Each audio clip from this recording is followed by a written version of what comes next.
Kelas pinten to, Nok? Kelas pinten? Kelas gangsal. SD. Nggih. Wah, gila. SP. Oh iya.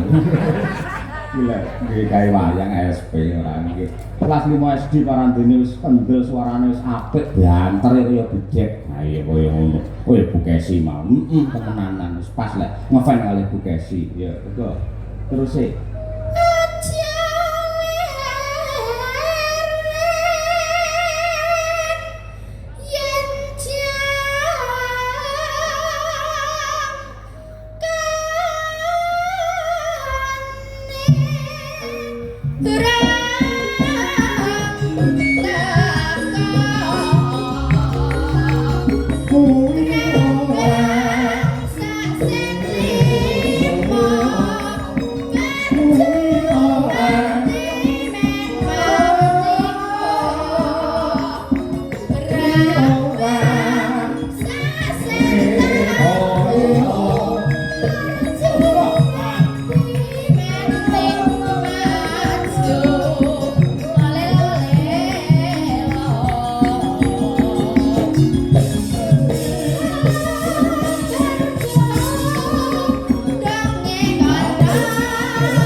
nyuwun tepuk tangan untuk anak kita Lutfi